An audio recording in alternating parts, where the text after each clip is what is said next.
آج کا سبق سورہ بقرہ کی آیت نمبر 211 سے ہے۔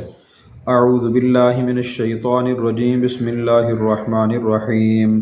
سل بنی اسرائیل کم آتیناہم من آیت بینہ ومن یبدل نعمت اللہ من بعد ما جاءتہ فإن اللہ شدید العقاب۔ بنی اسرائیل سے پوچھ لیجئے کتنی ہم نے ان کو واضح نشانیاں دیں، اور جو شخص اللہ کی نعمت کو بدل دے اس کے بعد کہ اس کے پاس آ چکی ہو، یقیناً اللہ بہت سخت سزا دینے والے ہیں۔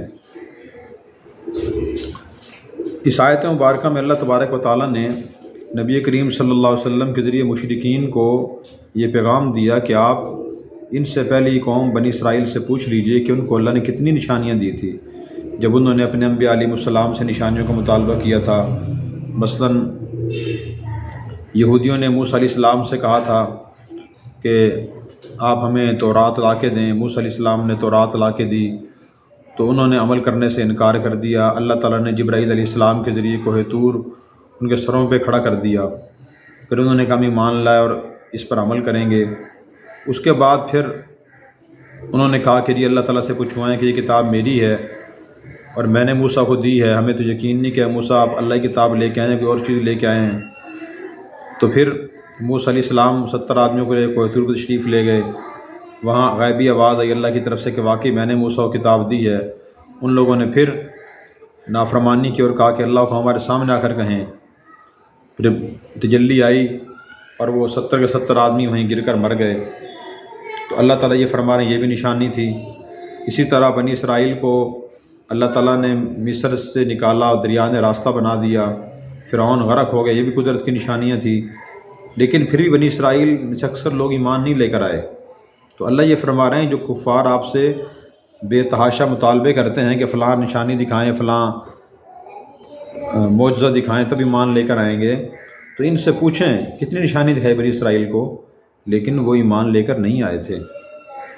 اسی طرح موسیٰ علیہ السلام کا عصا تھا جس کو پھینکتے تھے وہ سانپ اژدہا بن جاتا تھا، اور اسی طرح اپنے دستے مبارک ڈالتے تھے بغل میں تو وہ روشن ہو جاتا تھا چاند کی طرح، اور قبطیوں پر طوفان آیا، ٹڈیوں کا عذاب آیا، اور بنی اسرائیل پر صحرائے سینا میں بادلوں نے سایہ کیا اور پتھر چشمے پھوٹے، من و سلوہ نازل ہوا۔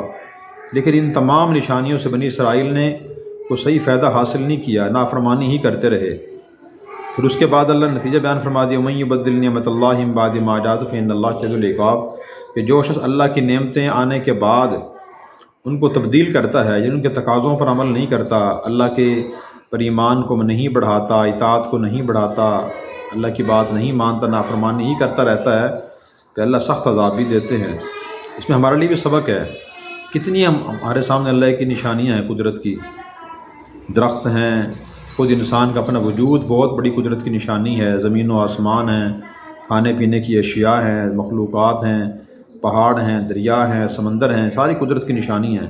اتنے بڑے اللہ ہیں اور اللہ نے کائنات بنائی ہے، اس کا تقاضا یہ ہے کہ ہم اس کی عبادت کریں، اس کی اطاعت کریں، زندگی اس کی تعلیمات کے مطابق گزاریں۔ اگر ہم ان نشانیوں سے سبق حاصل نہیں کر رہے تو اللہ تعالیٰ معاف فرمائے، اللہ معاف فرمائے۔ پھر ہمارے لیے بھی یہی وعید ہے کہ اللہ تعالیٰ سخت عذاب دینے والے ہیں۔ زُيِّنَ لِلَّذِينَ كَفَرُوا الْحَيَاةُ الدُّنْيَا وَيَسْخَرُونَ مِنَ الَّذِينَ آمَنُوا وَالَّذِينَ اتَّقَوْا فَوْقَهُمْ يَوْمَ الْقِيَامَةِ وَاللَّهُ يَرْزُقُ مَن يَشَاءُ بِغَيْرِ حِسَابٍ۔ زُيِّنَ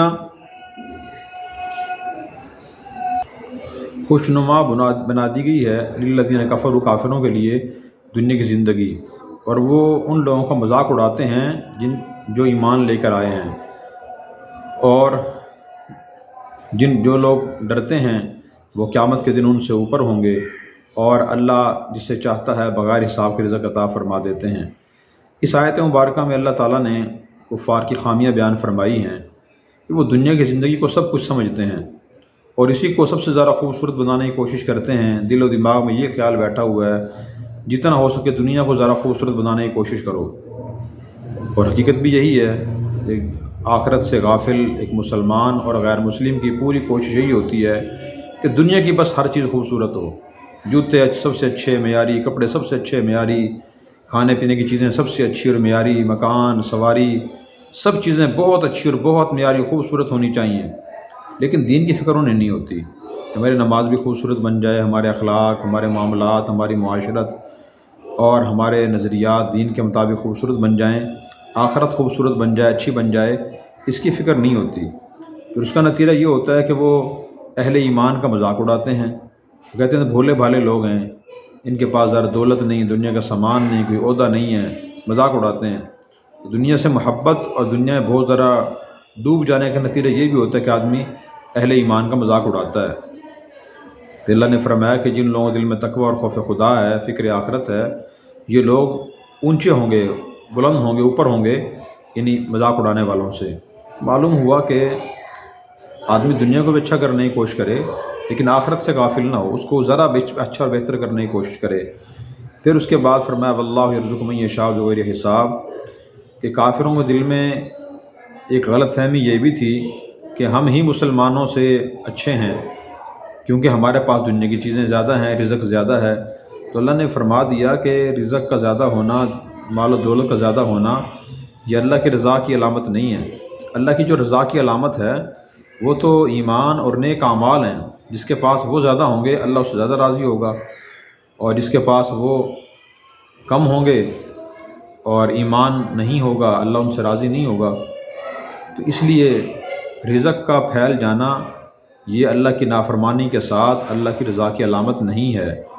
اللہ کی رضا کی علامت یہی ہے کہ آدمی ایمان کو پڑھے سمجھے، ایمان کے تقاضوں کو پورا کرے، اور اسی طرح اسلام کے جو تقاضے ہیں ان کو پڑھے سمجھے، ان کو پورا کرے۔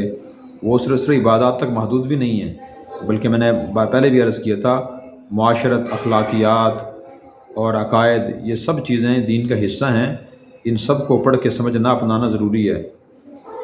کان الناس امۃ واحدہ فبعث اللہ النبیین مبشرین ومنذرین وانزل معهم الکتاب بالحق لیحکم بین الناس فیما اختلفوا فیہ وما اختلف فیہ الا الذین اوتوہ من بعد ما جاءتهم البینات بغیا بینہم فہدی اللہ الذین آمنوا لما اختلفوا فیہ من الحق بإذنہ واللہ یہدی من یشاء الی صراط مستقیم۔ لوگ پہلے ایک ہی طریقے پر تھے، یہ ایک ہی امت تھے۔ اللہ نے پھر نبیوں کو بھیجا جو بشارت دینے والے اور ڈرانے والے تھے، اور ان کے ساتھ کتاب نازل کی حق کے ساتھ، تاکہ لوگوں کے درمیان وہ ان چیزوں میں فیصلہ کریں جن میں وہ اختلاف کرتے ہیں، اور اس میں کتاب میں اختلاف نہیں کیا مگر انہی لوگوں نے جن کو کتاب دی گئی تھی اس کے بعد کہ ان کے پاس واضح نشانیاں آ چکی تھی۔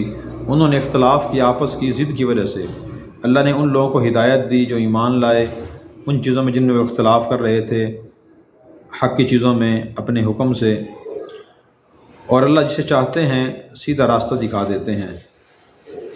اس آیت مبارکہ میں اللہ تعالیٰ نے یہ فرمایا کہ پہلے لوگ ایک ہی طریقے پر تھے اور ایک ہی امت تھے۔ وہ کیا طریقہ تھا؟ وہ تھا توحید کا اور اللہ کی وحدانیت کا، کہ سب لوگ مسلمان تھے، موحد تھے، کوئی مشرک نہیں تھا، کوئی نافرمان، کوئی کافر نہیں تھا۔ یہ کون سا زمانہ تھا؟ یہ حضرت آدم علیہ السلام کا زمانہ تھا۔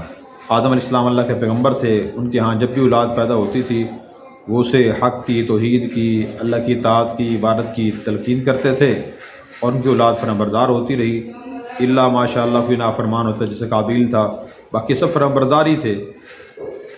پھر اس کے بعد حضرت نوح علیہ السلام تک، یہ بعض روایت کے مطابق حضرت ادریس علیہ السلام تک یہ توحید کا سلسلہ جاری رہا اور شرک نہیں تھا۔ پھر حضرت نوح علیہ السلام کی امت میں شرک شروع ہوا، پھر اللہ نوح علیہ السلام کو بھیجا، اور انبیاء علیہ السلام کو اللہ بھیجتے رہے۔ تو بعض مفسرین نے یہ فرمایا کہ حضرت آدم علیہ السلام اور نوح علیہ السلام کے درمیان 10 قرن یعنی 1000 سال کا زمانہ تھا۔ 1000 سال تک توحید چلتی رہی، اور اس سے یہ بات سمجھ رہے کہ توحید اصل ہے، شرک اصل نہیں ہے۔ توحید پرانی ہے، شرک نیا ہے۔ شرک کا مطلب یہ اللہ کی ذات صفات میں اس کو شریک کرنا، یہ پرانی چیز نہیں ہے، یہ نئی چیز ہے اور بعد کی چیز ہے۔ یہ جب لوگوں نے شرک شروع کیا، نافرمانی شروع کی، پھر اللہ نے انبیاء علیہ السلام بھیجے تاکہ وہ ایمان لانے والوں، عمل کرنے والوں کو بشارت سنائیں کہ تمہاری نیکیاں ضائع نہیں ہوں گی، محنت ضائع نہیں ہوگی، اور جو نافرمان ان کو ڈرائیں تمہیں عذاب ملے گا۔ کتاب اللہ نے نازل کی تاکہ انبیاء علیہ السلام کتاب کی روشنی میں فیصلہ کریں، لوگوں کو سمجھائیں، بتائیں کہ توحید اصل ہے، شرک غلط ہے۔ پھر جن لوگوں کو کتاب دی گئی تھی تو وہی اس میں اختلاف کرنے لگ گئے، اور اختلاف کیوں کیا؟ ضد کی وجہ سے۔ انسان جو حق بات کو نہیں مانتا ہے، تسلیم نہیں کرتا، اس کی وجہ اکثر یہ نہیں ہوتی کہ غلط فہمی ہو گئی ہے، اکثر لوگوں کی کو نہ ماننے کی وجہ ضد ہوتی ہے۔ وہ کہتے ہیں فلاں فلاں خاندان کا ہے، فلاں برادری کا ہے، فلاں قوم کا ہے، فلاں علاقے کا ہے، اس کی زبان دوسری ہے، یا اگر میں بات مان لوں تو یہ سمجھا جائے کہ میرا مقام اس سے کم ہے، اس کا مقام زیادہ ہے، ہم غلط ثابت ہو گئے تو ہماری سبکی ہوگی۔ تو یہ غلط فہمیاں ذہن میں ہوتی ہیں، یہ ضد، اس کے سے انسان ضد پہ قائم ہو جاتا ہے اور حق کو اپناتا نہیں ہے۔ تو صحیح بات یہ ہے کہ آدمی جب حق کی تلاش کرے، حق واضح ہو جائے، اسے تسلیم کر لے، اپنا لے، اس کا انکار نہ کرے۔ پھر میں واللہ یہدی من یشاء الی صراط مستقیم، اللہ جسے چاہتے ہیں سیدھا راستہ دکھا دیتے ہیں۔ اللہ کس کو دکھاتے ہیں؟ وہ اسی کو دکھاتے ہیں کہ جو حق کی تلاش کرتا ہے۔ قرآن کریم میں وہدی الیہ من ینیب، اللہ اسی کو ہدایت دیتے ہیں جو اس کی طرف متوجہ ہوتا ہے اور رجوع کرتا ہے۔ اللہ تبارک و تعالی ہمیں دین سمجھ کر عمل کرنے کی توفیق عطا فرمائے۔